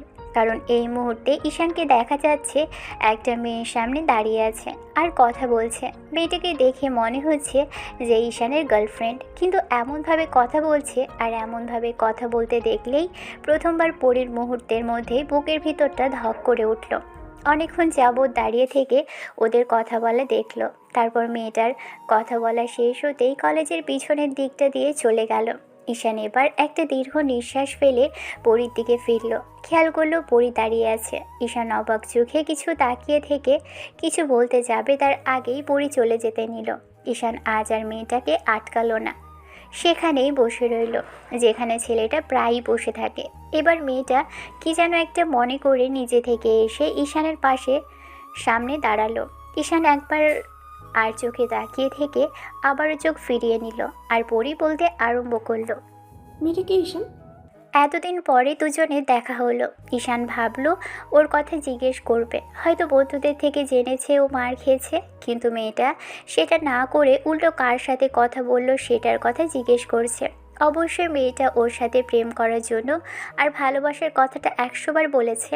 ঈশান পরীকে ভালোবাসার কথা বলেছে, যার জন্য বারবার পিছনে পড়েছিল ছেলেটা। এই মেয়েটা বারবার ওকে জিজ্ঞেস করেছিল পরীকে কেন ভালোবাসলো। তারপরও ঈশান কোনো সিন ক্রিয়েট করেনি, মেয়েটাকে সাধারণভাবেই বুঝিয়েছে। অনেকবার চেষ্টা করেছে মেয়েটা সবটা জানার। তখন ঈশান রাগি চোখে তাকালে মেয়েটা চলে গেল। আর পরি ভাবলো কে জানে, তবে ঈশান ওকে দেখার পর ভেবেছিল যে পরি এসে অন্তত জিজ্ঞেস করবে কেমন আছে। হয়তো ভুল বুঝেছে সেটাও ভেবেছিল, কিন্তু এরকম করে এসে যে মেয়েটা সম্পর্কে জিজ্ঞেস করবে কখনো কল্পনাও করেনি। মেয়েটার কথা জিজ্ঞেস করতে ঈশানের প্রচণ্ড পরিমাণে রাগ হলো। ও কিছুক্ষণ চুপ করে থেকে তারপর উঠে পরির সামনে দাঁড়ালো। উঠে দাঁড়াতেই মেয়েটা কিছু বলছে না দেখে ঈশান নিজে থেকেই বলতে আরম্ভ করলো, কেন শুনতে পাওনি ওর সাথে আমার বিয়ে ঠিক হয়েছে? ওর সাথে আমার বিয়ে হচ্ছে কেন? দেখতে কি খারাপ? তোমার থেকে সুন্দরও। তাছাড়া তুমি তো আমাকে ভালোবাসো না, তাহলে ওর কথা কেনই বা জিজ্ঞেস করছো? না, দেখলাম আপনার প্রেমলীলা চলছে। আপনি আজ অবধি বলে এসেছেন আপনি আমাকে ভালোবাসেন আর আমাকেই বিয়ে করবেন, সেই জন্যই আরও অবাক লাগছে। আপনি নাকি আমাকে ছেড়ে অন্য কাউকে ভালোবাসতেন না, সেই আপনি কিনা এখন আবার বলছেন এই মেয়েটাকে ভালোবাসেন সেই জন্যই। হয়তো বোঝানোর চেষ্টা করলাম, সেজন্য বুঝতেও পারলে না। আর সেদিন বিয়ের কথা বললাম, বিয়ে করতেও গেলাম, কিন্তু তুমি তো আর বিয়ে করলে না। আর কতদিনই বা তোমার পেছনে কুকুরের মতো পড়ে থাকবো? তুমি তো আর আমাকে ভালোবাসো না, তাই আব্বুর কথাটা মেনে নেব ভাবছি। তুমি যদি ভালোবাসতে তাহলে না হয় একটাবার অন্তত আমি ভেবে দেখতাম বিয়েটা করবো কিনা। ও, তার মানে এতদিন আমার সাথে যেটা করেছেন সেটা মিথ্যে ছিল? আমি তো ভেবেছিলাম। তাহলে তুমি কি করেছিলে এতদিন? আমি জানি তুমি আমার সাথে টাইম পাস করেছো, আর আমার এমন পাগলামি আর টর্চার চুপচাপ সহ্য করেছো, তার জন্য তোমাকে অসংখ্য ধন্যবাদ। আর তুমিও ভেবে নাও আমিও তোমার সাথে টাইম পাস করেছি। এত ভালোবাসার পরেও যে বুঝতে পারে না, তাকে বোঝানোর ইচ্ছাটা আমার আর নেই। ঈশান শেষের কথাগুলো অনেক আস্তে আস্তে বলল। পরি ওর দিকে অসহায় চোখে তাকিয়ে আছে, কিছু বলছে না। তারপর হঠাৎই সেখান থেকে দৌড়ে চলে গেল মেয়েটা। তাহলে পরি কি ভুল বুঝলো? বিষয়টা নিয়ে ভেবেই ঈশানের সন্দেহ হতে লাগলো। তারপরও কিছু বলতে পারলো না, আর বলার মতো ইচ্ছেও হলো না। বলবেই বা কেন? মেয়েটা যদি ওকে ভালোই বাসতো তাহলে অন্তত একটাবার সেটা বলতো। এত কিছুর পরেও যে মেয়েটা ওকে ভালোবাসবে কিংবা ভালোবাসার কথা বলবে সেটা তো ঈশান কল্পনাতেও আনেনি। আর কেনই বা আনবে? যদি ভালোবাসতো তাহলে অন্তত একটা বার তো বলতো সেদিন ভুল করেছে, ভয়ে বলতে পারেনি ওকে ভালোবাসে। আর সেদিন রাগের মাথায় বলেছিল যে ভালোবাসে না। আর এরকম একটা পরিস্থিতির মধ্যে দিয়ে ওকে ভালোবাসার কথা বললে, অন্তত এখনও ওকে ভালোবাসে, তাহলে ঈশান সবটা মেনে নিত। এত কিছুর পরি যদি কথাটা বলতো, তাহলে ঈশান ওর বাসায় যেমন করে হোক বিয়ের প্রস্তাব পাঠাতো। কিন্তু মেয়েটা ওকে ভালোবাসার কথাটা অন্তত একটাবারের জন্য বলেনি, উল্টো জিজ্ঞেস করেছে মেয়েটাকে। পরি জানে ঈশান অন্য কোনো মেয়েকে ভালোবাসে না কিংবা অন্য কোনো মেয়ের সাথে কথা বলে না, তাহলে কেন এরকম একটা প্রশ্ন করলো? আর আগের মতোই কেনই বা উত্তরটা দিল? বিষয়টা ভেবে এবার নিজের চুল নিজেই ছিঁড়তে ইচ্ছে করছে ঈশানের। সেদিন আর ক্লাস করার ইচ্ছে হলো না। পরদিন ঈশান অনেক ভেবেচিন্তে কলেজে আসলো। এসে ভাবলো পরির সাথে একটু কথা বলবে, কিন্তু মেয়েটাকে হাজারবার ডাকার পরও আসলো না। ঈশান ওর এক বন্ধুকে নিয়ে পরীকে ডেকে পাঠালো। সেদিনে সেই ছেলেটা এসে পরীর সামনে দাঁড়ালো, আর তাতেই পরী হকচকিয়ে গেল। ক্লাস হচ্ছিল না, তাই এসে মেয়েটার সামনে দাঁড়ালে পরীও উঠে দাঁড়ালো। ছেলেটা নিজেই বলল, আপু, ঈশানের হাত কেটে গেছে অনেকটা খানি। মারপিট করতে গিয়ে দেখেন কি অবস্থা করেছে। একবার যদি গিয়ে দেখতেন তাহলে হয়তো আর রাগ করে থাকতে পারতেন না। পুরো রক্তারক্তি ব্যাপার। একটা বাড়ি গিয়ে দেখুন আপু। ঈশানের হাত কেটে গেছে, ছেলেটা মারপিট করেছে, সেটা শুনেই পরি আর এক মুহূর্ত দাঁড়াতে পারলো না। দৌড়ে সেখান থেকে চলে গেল। মনে হতে লাগলো লোকটা যদি এর কিছু হয়ে যায়। ছেলেটা সব জায়গায় এত রাগ অভিমান জেদ কেন করে? বিষয়টা ভেবেই পরি দৌড়ে কলেজের পিছনে আসলো। এসে দেখলো ঈশান সেখানেই আছে। অবশ্য অন্য সেসব জায়গায় থাকে, সেসব জায়গাতে পরি আগেই গিয়েছিল কিন্তু পায়নি। তারপর কলেজের পিছনে এসে দেখলো ছেলেটা দাঁড়িয়ে আছে। পরি জোরে জোরে নিঃশ্বাস নিতে লাগলো। তারপর তাড়াহুড়ো করে এসে ঈশানের সামনে দাঁড়াতেই ছেলেটা ওর দিকে তাকালো। ঈশান অবাক চোখে তাকালো। মেয়েটার আবার কি হলো? দৌড়ে আসলো কেন? কি হয়েছে ঘুমপড়ি, এরকম হাঁপাচ্ছ কেন? আপনি নাকি মারপিট করছিলেন? আপনার নাকি হাত কেটে গেছে, কই দেখি। পরি ঈশানের হাত টেনে নিল, দেখলো সবই ঠিকঠাক আছে। মেয়েটা এবার রাগী চোখে তাকালো। ঈশান একটা ডেভিল হাসি দিল। তারপর হুটহাট করে মাথায় একটা দুষ্টু বুদ্ধি খেললো ছেলেটার। পরি এখান থেকে চলে যেতে পারে, তাই ওকে আটকে রাখার জন্য হলেও এই কাজটা করতে হবেই হবে ভেবেই তাড়াহুড়ো করে ঈশান এক হাতে পরির কোমর জড়িয়ে ধরল, অন্য হাতে মুখের পাশে রাখতেই পরি হকচকিয়ে গেল। এখানে আসার পর ঈশান এমন একটা কাজ করবে পরি ভাবতেও পারেনি। এবার ঈশান পরীকে নিজের সাথে মিশিয়ে নিল। অন্যদিকে পরি চোখ বড় বড় করে ওর দিকেই তাকিয়ে আছে। ঈশানের মুখের উপর এসে পড়া চুলগুলো কানের পাশে গুজে দিতেই পরি বলতে লাগলো, কি করছেন? ছাড়ুন প্লিজ। না, ছাড়বো না। আগে বলো, তুমি এখানে দৌড়ে আসলে কেন? আর তো হাঁপাচ্ছ কেন? না মানে আসলে এমনি। আমি জানি তুমি আমাকে ভালোবাসো। আমি তোমার মুখ থেকে সেটা শুনতে চেয়েছি। আর কালকে ওই মেয়েটার সাথে দেখেছিলে না, ও আসলে... আমি জানি ওইটা আপনার গার্লফ্রেন্ড, আর না হলে আপনার আব্বুর বন্ধুর মেয়ে, তাই না? ওর সাথে আপনার বিয়ে ঠিক হয়ে আছে। এসব আমাকে বলে বোঝাতে হবে না। আমার কথাটা তো শুনবে পরি। দেখো, ছটপট করো না, একটু আমার কাছে থাকো না। ভালো লাগছে এমন করে থাকতে। কতদিন তোমাকে জড়িয়ে ধরিনি। ঈশানের কথাতে পরির মনে পড়ল ঈশান ওকে নিজের সাথে শক্ত করে চেপে ধরে রেখেছে। মেয়েটা ছোটার জন্য ছটফট করতেই ঈশান ওকে শান্ত করার জন্য আলতো করে মুখের উপর ফু দিল, কিন্তু পরি তাতেও শান্ত হচ্ছে না। ঈশান উপায় না পেয়ে ওর মুখের পাশে মুখটা আনতেই পরি ভয় পেয়ে গেল। এই মুহূর্তে ঈশান আর পরির মুখটা একদম কাছাকাছি। ছেলেটা চাইলেই ওর সাথে অনেক কিছুই করতে পারে। ঈশান অনেকক্ষণ পরীর মায়াবী চোখের দিকে তাকিয়ে রইল। ঈশান মারপিট করছে শুনে মেয়েটা দৌড়ে এসেছে। ভাবতেই ছেলেটা একটু মুচকি হাসলো। ঈশান কিছু বলার সুযোগ পেল না, কারণ পরীর গরম নিঃশ্বাসগুলো এসে ঈশানের মুখে পড়ছে, যেটা ওকে মাতাল করে দেওয়ার জন্য যথেষ্ট। ঈশান এবার মেয়েটার ওই কাঁপতে থাকা গোলাপি রাঙা ঠোঁটের দিকে তাকালো। ঈশান বুকের ওঠা নামাটা ক্রমশই বৃদ্ধি পাচ্ছে। মেয়েটা হয়তো ভেবে নিয়েছে বজ্জাত ছেলেটা কিছু একটা করে বসবে। ঈশান আর নিজেকে কন্ট্রোল করতে পারল না। এই মুহূর্তে মেয়েটার দিকে তাকিয়ে নিজেকে হারিয়ে ফেলতে ইচ্ছে করছিল। ঈশান সেটা না করলেও যেটা করলো তারপরেও পরেও নিজেকে কন্ট্রোল করতে পারছিল না। মেয়েটা এমনিতেই ঈশানের শার্টটা খামচে ধরে রেখেছে। ঈশান আর পরি ঠোঁটের মাঝে এমনিতেই চুল পরিমাণে দূরত্ব ছিল। ঈশান আর একটু কাছে আনতেই পরি নিজেই যেন দুজনের ঠোঁট এক করে দিল। ঈশানের এক মুহূর্ত দেরি করলো না, মেয়েটাকে আরেকটু নিজের সাথে শক্ত করে চেপে ধরে কিস করতে লাগলো। মিনিট 5 এমন করে চলার পর যখন ঈশানের মনে হলো বেশিক্ষণ এভাবে থাকলে কেউ দেখে ফেলতে পারে, কিংবা পরি যে অবস্থা নিজে থেকে মেয়েটার রেসপন্স করছে তাতে উল্টাপাল্টা কিছু হয়েও যেতে পারে, কথাগুলো ভেবেই মেয়েটাকে ছেড়ে দিল ঈশান। পরির ঠোঁটজোড়া এখনও কাঁপছে। এবার ঈশান ওর কানের কাছে মুখ নিয়ে গিয়ে বলতে লাগলো, এত ভালোবাসো তাহলে বলতে কিসের অসুবিধা? একটাবার বলে তো দেখো, সব ঠিক হয়ে যাবে। আর তুমি যেটা দেখেছো কালকে, ওইটাও তোমার দেখার ভুল ছিল জান পাখি।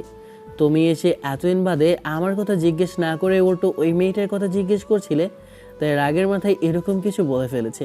তুমি নিজেও জানো আমি অন্য কাউকে ভালোবাসি না, ভালো শুধু একমাত্র তোমাকেই বাসি।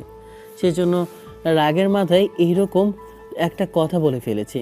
জান পাখি, বিশ্বাস করো, তুমি ছাড়া আমার লাইফে আর কেউ নেই। এই পথটাকে, ছেলেটাকে ঠিক করতে হলে তোমাকে যে চাই আমার লাইফে। বিশ্বাস করো ঘুমপড়ি, তোমাকে ছাড়া আমি অন্য কাউকে ভালোবাসি না। আর আব্বু যেটা বলেছে সেটা মিথ্যে বলেছে, তোমাকে আমার থেকে দূরে সরানোর জন্য বলেছে। তুমি নিজের অবস্থানে কথা ভেবে হলেও আমার থেকে দূরে সরে থাকো, সেই জন্য সেদিন এমন করে বলেছিল। ঘুমপড়ি, আমরা পালিয়ে যাব, অনেক দূরে গিয়ে বিয়ে করে নেব। আমি ছোট্ট একটা জব করব, আর সেটা থেকে সংসার চালাবো। তারপরে যখন ওরা মেনে নেবে তখন ফিরে আসবো। কিন্তু ততদিন তোমার আমার সাথে থাকতে হবে, আমার হাতটা শক্ত করে ধরতে হবে। তুমি আমাকে ভালোবাসবে, আর দেখবে আমি সব কিছু ভুলে যাব। সব অন্যায়, অত্যাচার আর বাজে কাজগুলো ছেড়ে দেব। কখনো কারোর সাথে ঝামেলা করব না। তুমি শুধু আমাকে ভালোবাসবে বলো।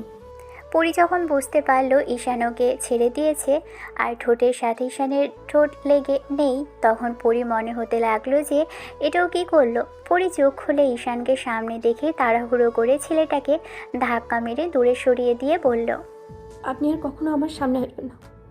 যদি আসেন তাহলে কিন্তু আমার থেকে খারাপ আর কি হবে না বলে রাখলাম। এত কিছুর পরও তোমার এইসব কথাই বলতে হচ্ছে? এত কিছুর পরও তুমি এরকম রাগ দেখাচ্ছ? এত ভালোবাসো তারপরে বলতে চাইছো না? নিজেকে বাঁচার জন্য ভালোবাসার কথা বললেও এখন তুমিও যে আমাকে ভালোবাসো আমি সেটি স্পষ্ট দেখতে পাচ্ছি তোমার চোখে। আপনি বুঝতে পারেন না আমি আপনাকে ভালোবাসি না। জোর করে আপনি ভালোবাসাটা আদায় করতে পারবেন না। খামোখা এরকম করে আমাকে জোর করে শুধু নিজের কাছে টেনে নিতে পারেন, আর এইসবই করতে পারেন। এসব তো কাপুরুষেরা করে, আপনিও তাহলে একটা কাপুরুষ।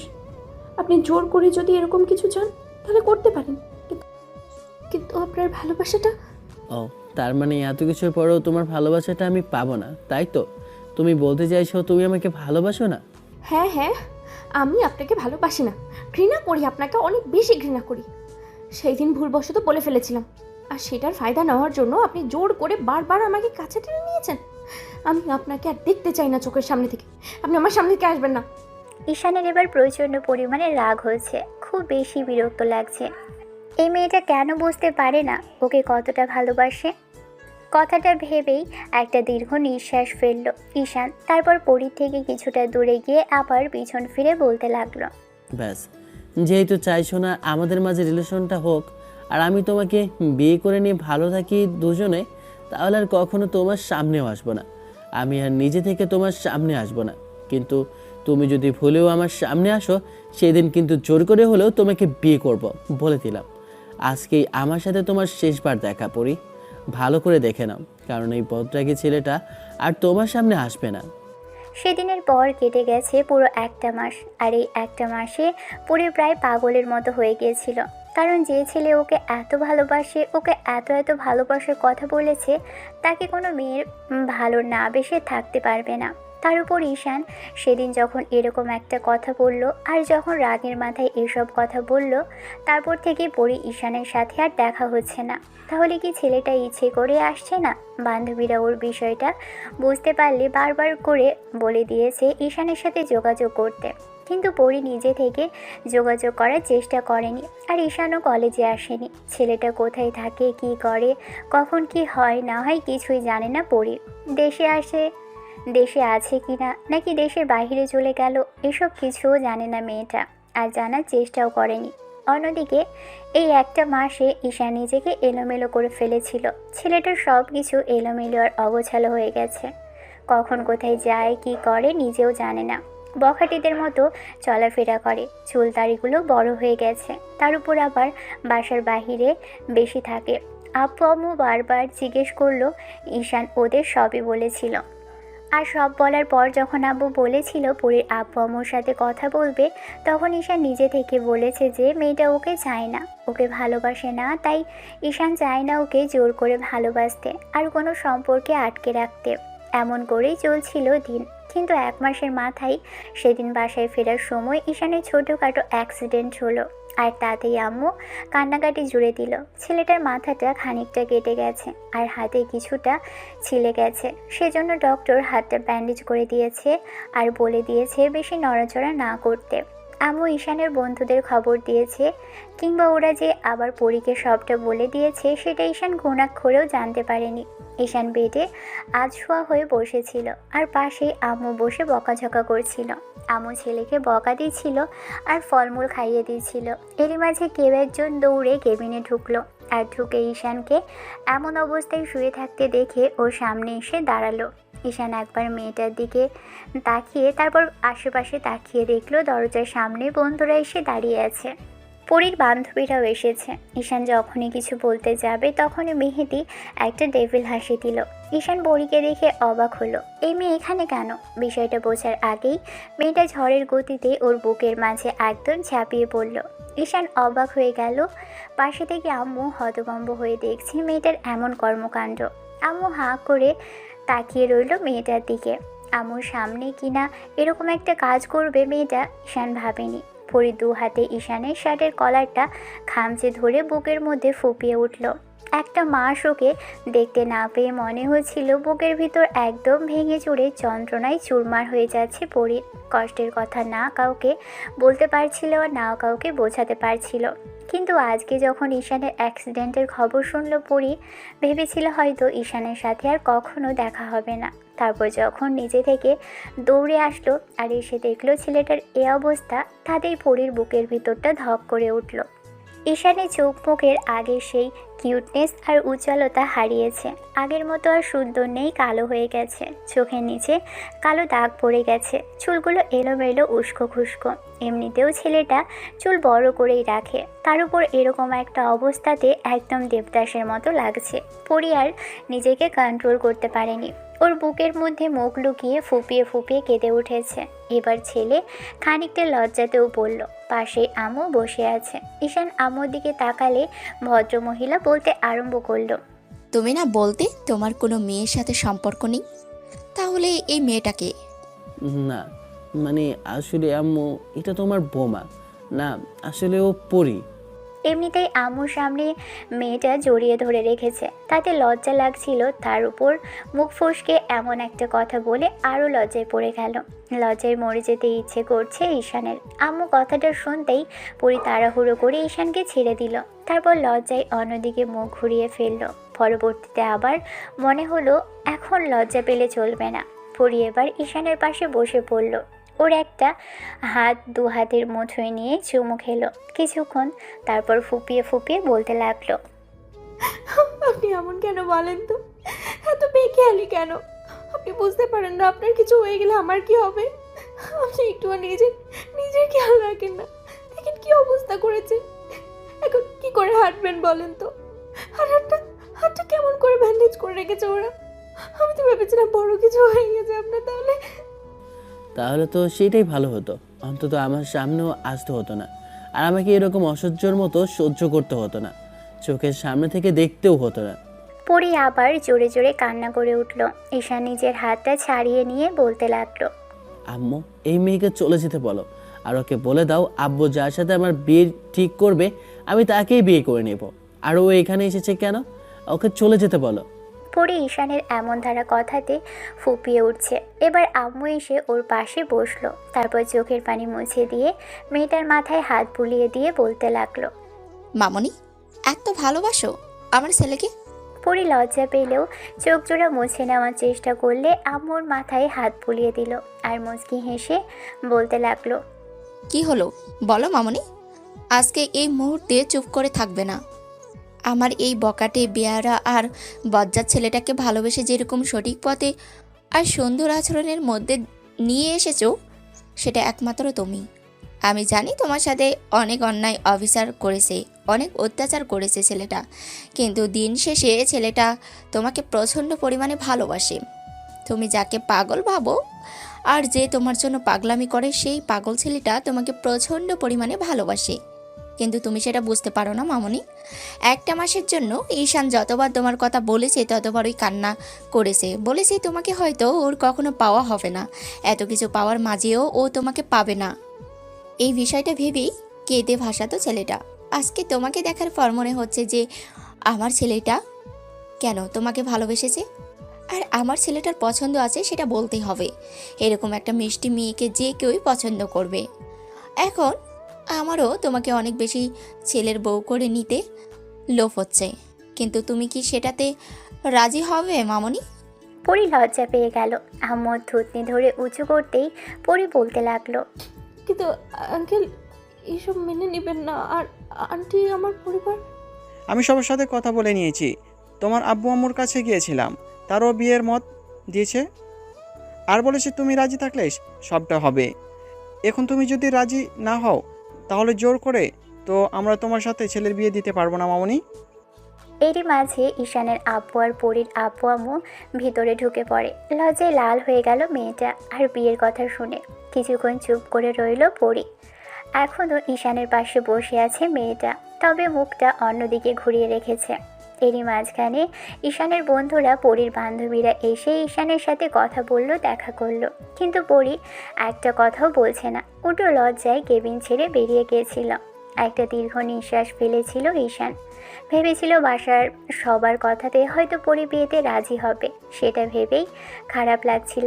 কিন্তু আধা ঘন্টা পর যখন পরি গুটিসুটি পায়ে হেঁটে কেবিনে প্রবেশ করলো আর কেবিনের দরজাটা লাগিয়ে দিল, তখন ঈশান বেশ খানিকটা অবাক হলো। আর অবাক হবে নাই বা কেন? মেয়েটা এরকমটা তো কখনো করেনি। ঈশান নিজে থেকেই ওর কাছে আসার চেষ্টা করলে পরি উল্টো সবসময় ঈশানকে দূরে সরিয়ে দিত আর পালিয়ে বেড়াতো। সেদিন যখন বলল যে ওর সামনে যেন না যাই, ওকে দেখতে ইচ্ছে করে না, তখন ঈশান ভেবেই নিয়েছিল যে ভালোবাসাটা হয়তো অসমাপ্তই থেকে যাবে। পরীকে ভালোবেসে সেটা প্রকাশ করার পরও ওকে পাবে না। জীবনের সব পাওয়ার মধ্যেও এই না পাওয়া আর অপূর্ণতা হয়তো পরি, আর এই না পাওয়াটা হয়তো থেকে যাবে। পরি এসে ঈশানের পাশে বসে ওর একটা হাত ধরতে গেলে ঈশান বলতে লাগলো, পরি, এখনো সময় আছে। যদি বিয়ে না করতে চাও আর যদি ভালোবেসে না থাকো তাহলে আমাকে বলো, আমি নিজে থেকে বিয়েটা ভেঙে দেব। তারপরেও জোর করে পরিবারের জন্য বিয়েটা তোমাকে করতে হবে না। ঈশান কথাটা বলতেই পরি ফুপিয়ে উঠল। তারপর আবারও ছেলেটার বুকের মধ্যে মুখ গুজে দিল। ঈশান বুঝতে পারল না এই কান্নাটা কিসের জন্য। ছেলেটা ওর মাথায় এক হাত রাখতেই পরি মুখ তুলে ঈশানের দিকে তাকিয়ে থেকে ফুপিয়ে ফুপিয়ে বলতে লাগলো, এত ভালোবাসি আপনাকে অনুভব করি। আবেগে আপনি অনুভূতিতে পিছিয়ে আছেন। এত ভালোবাসার পরেও কি আপনি সেটা বুঝতে পারছেন না? আপনাকে আর কি করে বোঝাতে হবে আমার? এত রাগ জেদ আপনার সাথে কেন করি আমি, আপনি বোঝেন না? যেন কারোর সাথে ঝামেলা না করেন, আপনি মারপিট না করেন। আমার ভয় হয় যদি আপনার কিছু হয়ে যায়, সেই জন্যই আপনাকে বারণ করি। এগুলোতে আমি রাগ করি কারণ আপনাকে ভালোবাসি বলে। কিন্তু সেদিন যে বললে। সেদিন রাগের মাথায় বলে ফেলেছিলাম, ভাবতেও পারিনি আপনাকে দূরে সরিয়ে দিয়ে শেষে এত কষ্ট পাবো নিজেই। আমি ভাবতাম আপনি আমাকে ভালোবাসেন না, কিন্তু একটা মাস আমার বোঝা হয়ে গেছে। আপনি ঠিক ছিলেন, আমি ভুল ছিলাম। আর আমি আপনাকে দূরে সরিয়ে দিয়ে অনেক বেশি ভুল করেছি, তার জন্য এখন কষ্ট পাচ্ছি। কষ্ট কেন পাবে? কষ্ট তো আমার হবার কথা। এত ভালোবাসার পরও তুমি আমাকে দূরে সরিয়ে দিলে। আমার যে কতটা কষ্ট হচ্ছিল সেটা আমি তোমাকে। ঈশানের কথাটা পরি সম্পূর্ণ করতে দিল না। মেয়েটা উঠে বসেই ওর ঠোঁটজোড়া বন্ধ করে দিল। আর কিভাবে বন্ধ করলো সেটা হয়তো আপনারাও বুঝতে পারছেন। পরির এরকম কর্মকাণ্ডে ঈশানের চোখ বড় বেরিয়ে আসার উপক্রম হলো। যে মেয়ে নিজে থেকে কাছে আসতে চায় না, সেই মেয়ে কিনা বড় লোকের কোটিপতি বখাটে বদমেজাজি আর বজ্জাত ছেলেটাকে নিজে থেকেই ভালোবাসার আদরে স্পর্শ দিচ্ছে। তাহলে কি বিয়ে ঠিক হয়েছে? আর সবার বাইরে আছে বলে এরকম কিছু করেছে? পরি ঈশানের শার্টটা আঁকড়ে ধরে কিস করতে লাগলো। একটা সময় ঈশানের মাথার পিছন আঁকড়ে ধরে রেসপন্স করতে লাগলো। মিনিট 5 পরে পরি ঈশানের পাশে শুয়ে পড়ল। তারপর ছেলেটার বুকের মধ্যে মাথা রেখে শক্ত করে জড়িয়ে ধরে চোখ জোড়া বন্ধ করে রাখলো।